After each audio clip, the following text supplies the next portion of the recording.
How many of you know what a school board member does by your raising of hands? Okay, put your hands down. Just wanted to know because I want you to understand that what I am doing today has nothing to do with my job. My job is to set the rules, the policies, and make sure that they are followed for the St. Lucie County School District. So I'm like a police officer for public schools to ensure that you have what we have put in order as the rules, regulations, and policies.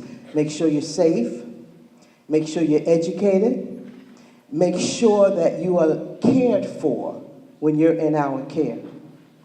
So that's my job. There's 4 other school board members that do the job along with me. So if you're looking at a pyramid like this, you would see the school board members are right on the top, and then right up under us is the superintendent of schools. And then we go into our district administration, in which Dr. Perry is one of them. And then we go into our principals and APs, assistant principals. So we have an organization mapped out so that you can have the best that you can have, and you can be the best that you can be. Now you are blessed today, and I'm going to tell you why. You are the second school that we have brought the Speakers Bureau to. And not only are you the second school, but you are being recorded. We are going to be on the television, the school channel, and it will be played over and over again for you to see, for you to have your younger or older siblings to see, for you to have your parents to see, and anybody else, because it's going to be played several times over during the month. The first school that we started the Speakers Bureau at is Fort Pierce Westwood High School. So any of you that leave from here to go to Fort Pierce Westwood High School, as a 9th grader, you will continue this program of having speakers come in every month. I search the county to get the people that I want to speak into your lives. Why are you doing this, Dr. Mills? Because I want you to know that every story, everyone has a story, and there's something to be learned by each person's experience. I don't have time today to tell you mine because I have Dr. Perry, Dr. Kevin Perry is here, and he's going to tell you his. And I'm booked all through the year. I've already got my speakers that's coming here. So I don't know if I'll even get that opportunity. If somebody cancels out the last minute, I'll tell you my story. You would be amazed at what I had to endure as a young person. And I became, nevertheless, very successful. I went on to receive my doctorate degree. I started right at IRSC, it used to be called IRCC, and I got my 2-year degree there. Then I went on and got my 4-year degree at Florida Atlantic University. Then I went on to theological seminary and received a master's and a doctorate. So I want you to know that there is nothing that you can't do. I don't care what type of situation you come from, what it might be like at home. And God bless you if you come from a home with someone that truly loves you. You have no idea how important that is to be truly loved by, even if it's a grandparent or auntie or whoever. Use what you have and don't lose it. Because there's so many young people have their life spread it out before them, and they lose what they have. So take it. You may not think you have the most perfect parent in the world, but whatever you have, if you have a parent that truly loves you, build your life upon that love and do great things, and then you will be able to do great things even for that parent. Dr. Kevin Perry.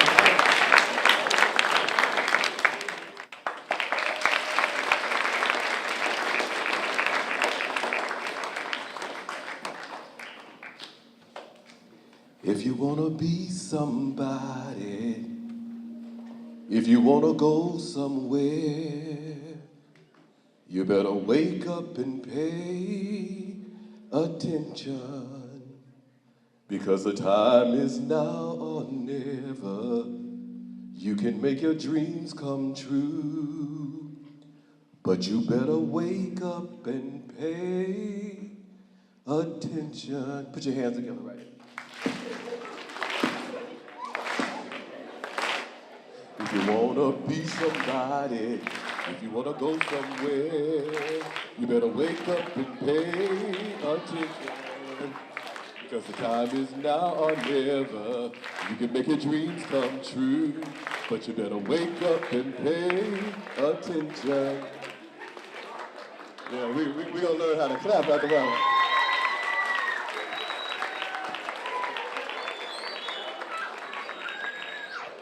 Okay, I need you to repeat after me, okay? If you want to be somebody, if you want to go somewhere, you better wake up and pay attention. Come on, let's say it one more time like you mean it. If you want to be somebody, if you want to go somewhere, you better wake up and pay attention. Who is Kevin G. Perry? I guess it is me, right? I was born and raised in a beautiful little sleepy town on coastal Georgia called Brunswick, Georgia. It has 4 beautiful islands that sit to the east of it: St. Simon's Island, Sea Island, Little Sea Island, and Jekyll Island. Beautiful little place.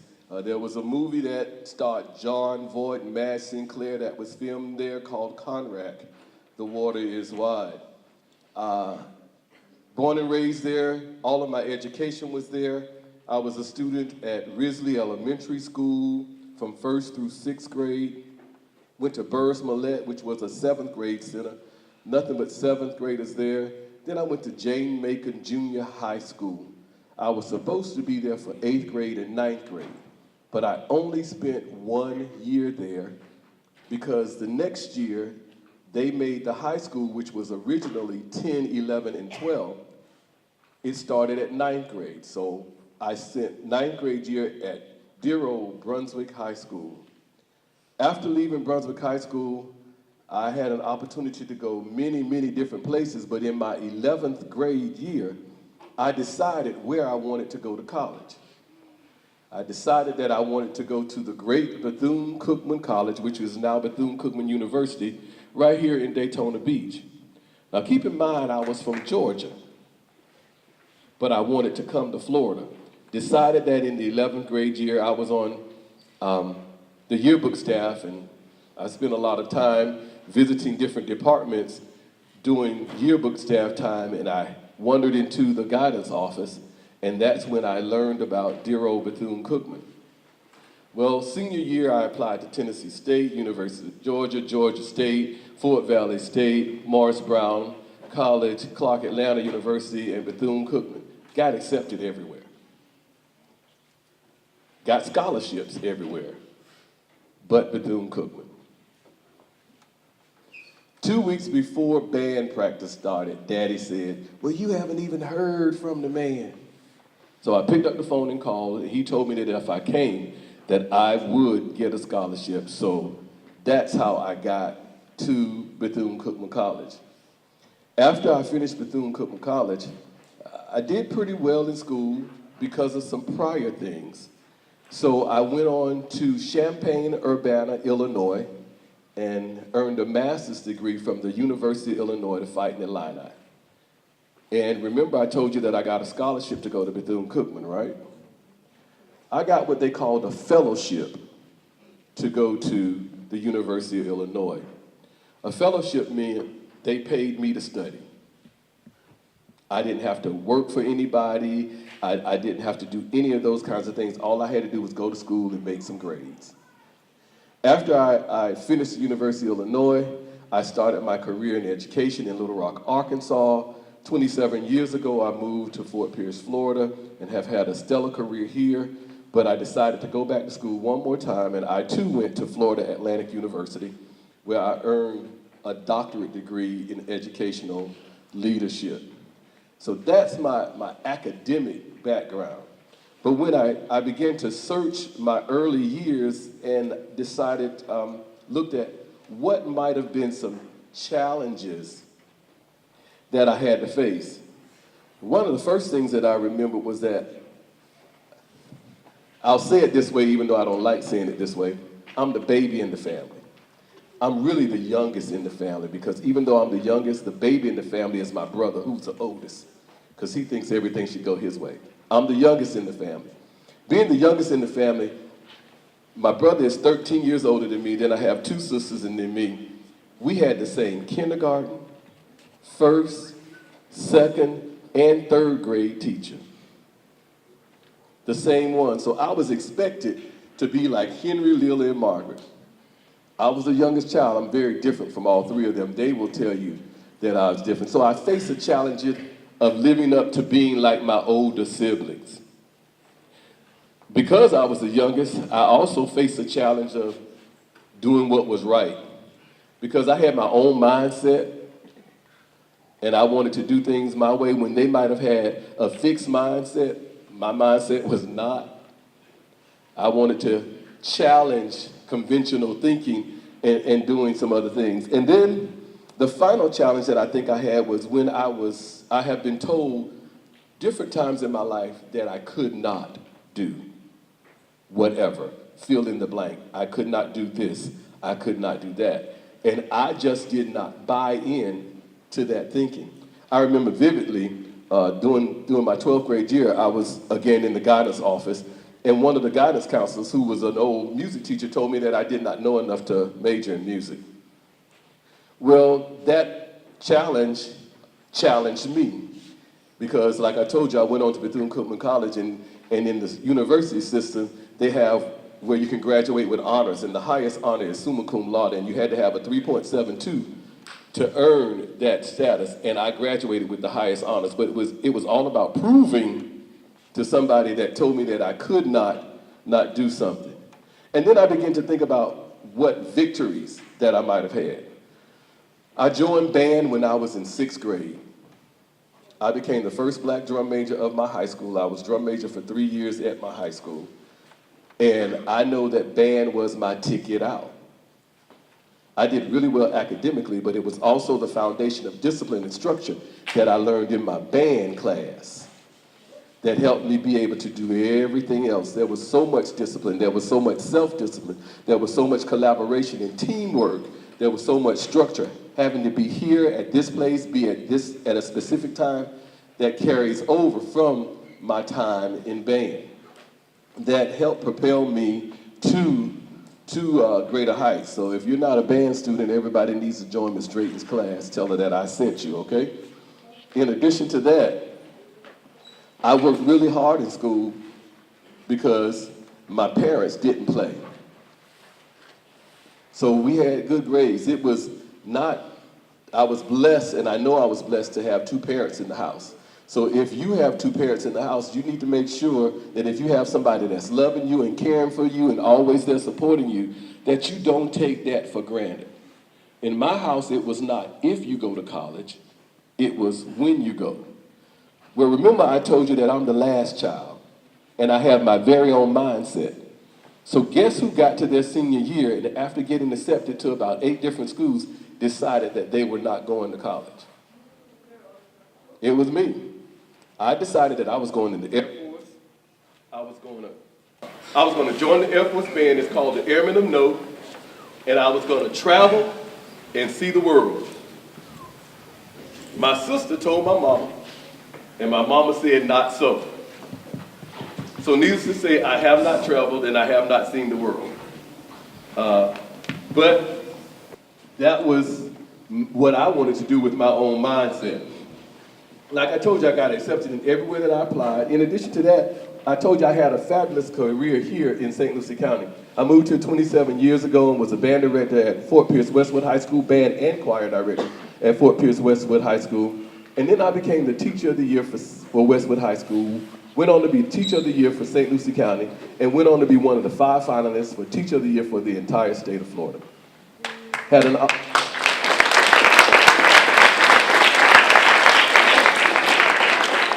And then I had an opportunity to be the assistant principal at Francis K. Sweet Elementary School, and went on to be the founding principal of Fort Pierce Magnet School of the Arts before moving to the school office as an assistant superintendent.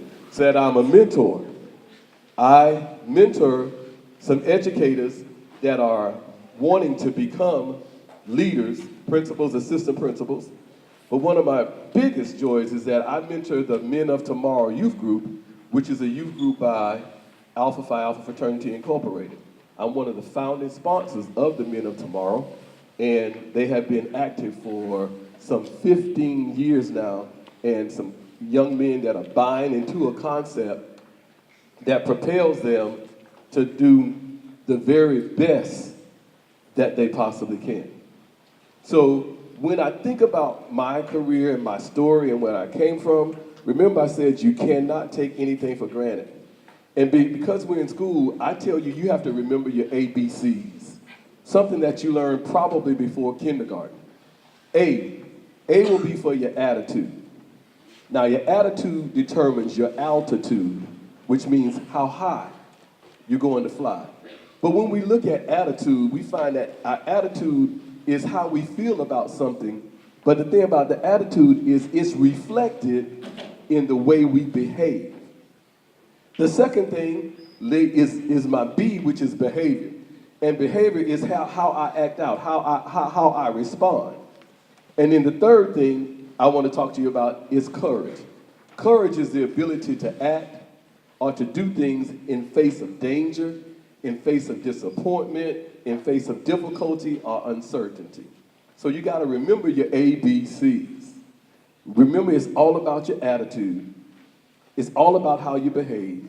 And it's all about having the courage. And sometimes it's the courage to be different from a whole bunch of other people. And it leads into the choices that you will be able to make. When I look at my career, when I look at my life, I decided to make some choices. I decided to choose positive over negative. I chose to make good grades over bad grades. I chose to study over playing around. I chose to follow rules instead of breaking rules, and to do what's right or what's expected instead of doing what's wrong and what's unexpected. The bottom line is, I believe that whatever you're faced with, whatever adversities that you're faced with, any difficulties that you're going to have the positive attitude, the best behavior, and the courage to overcome. The thing about it is you must not give up. There's a story that I learned many years ago about this female cadet who was at the Air Force Academy. And it was her freshman year. And she said at that time that she wanted to be the first female commander of the C-141 air transport jet. She was told at that time that there never had been a female and there never would be a female. But she did not give up. She persevered. She had tenacity. She worked really hard. She studied. She had the best behavior. She had courage to face things in face of difficulty. And it was 4 years later, and it was graduation day. And the general noticed her and walked over to her, and there was she was standing with her feet together, chest out, shoulders back, and chin up. And he said to her, "Tell me, how did you fare?"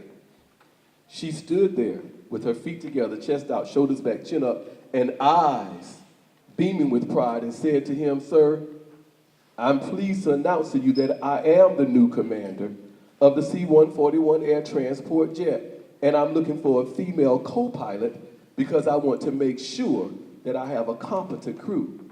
Well, what that tells me is that she understood not taking the opportunities that you have been granted for granted, and having perseverance to stick to it.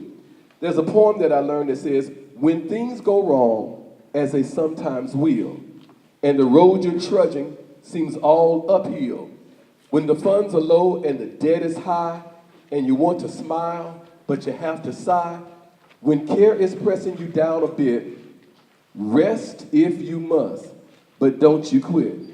I firmly believe that the secret to anybody's success is in your ability to persevere and never, never give up. Benjamin E. Mays said, Whatever choices life presents you, do them so well that no man living, no man dead, and no man yet unborn could say they did it better.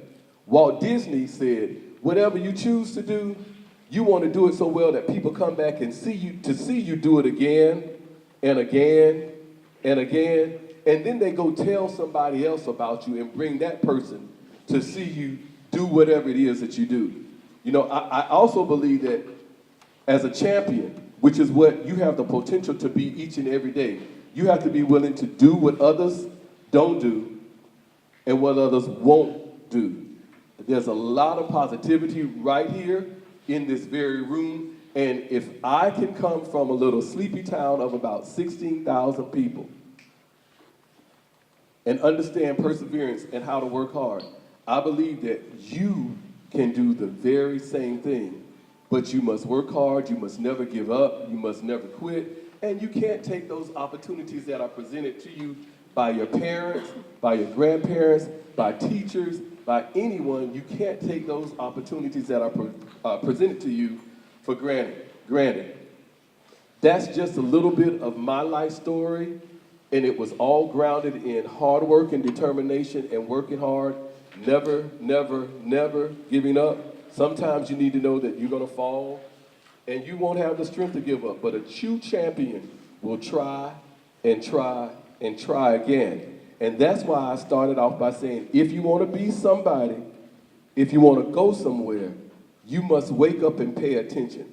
Pay attention, why? Because those opportunities to succeed are planted right here, right here, right here, right here. You have a GPS in every one of your teachers. We think of a GPS as what? That global positioning device, right? That gets us from port A. That's exactly what these teachers are to you. They have a bunch of knowledge and wisdom and experience.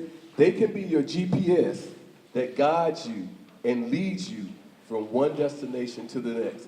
So I tell you, don't quit no matter what it is. Please, please, please, don't you ever give up. Thank you.